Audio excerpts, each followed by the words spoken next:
Calais est parti de deux constats. Le premier, c'est qu'il y a beaucoup de jeunes qui habitent le quartier des Canongues et les associations ne peuvent pas toujours répondre à leurs besoins en termes d'animation.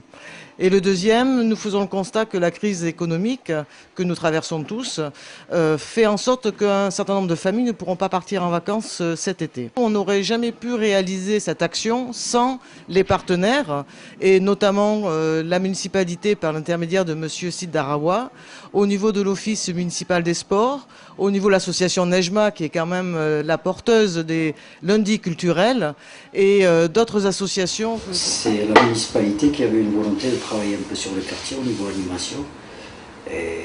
C'était au mois de janvier. Et la seule structure que j'ai trouvée sur le quartier, en fait, c'était la GES qui a répondu spontanément.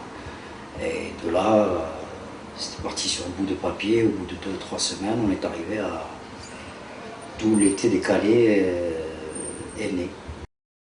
Ce qui nous a semblé important, c'était surtout la proximité, donc c'était de faire venir les activités sur le quartier et d'essayer, c'est vrai que sur les programmes d'animation qu'on a surtout en été sont orientés vers l'extérieur et notamment les sorties et les séjours. Là c'est vrai qu'en faisant de la proximité, on a pu contenter un maximum de toucher un maximum de personnes et de répondre à des besoins, puisque quand on va à l'extérieur, on ne peut pas forcément... En termes de transport, on est limité, on ne peut pas forcément mobiliser beaucoup de monde. Bon, en ce qui concerne le budget de l'action, c'est vrai que c'était un budget très limité qu'on a eu pour cette première année, puisqu'il s'élève à 14 000 €.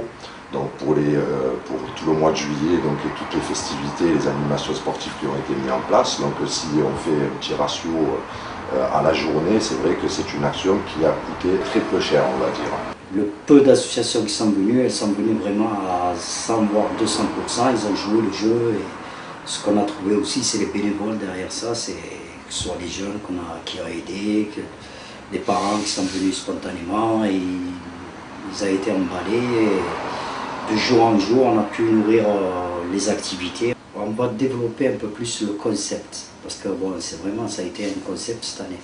On va essayer de le développer, mais autrement. Mais il est hors de question qu'on fasse la même chose. On veut vraiment créer des rendez-vous populaires et familiaux. Je pense que c'est hyper important, et notamment dans notre société à l'heure d'aujourd'hui, d'avoir des choses simples, avec surtout, j'allais dire, la nature humaine qui est porteuse. Donc nous ferons tout et je sais que la mairie est très partante également.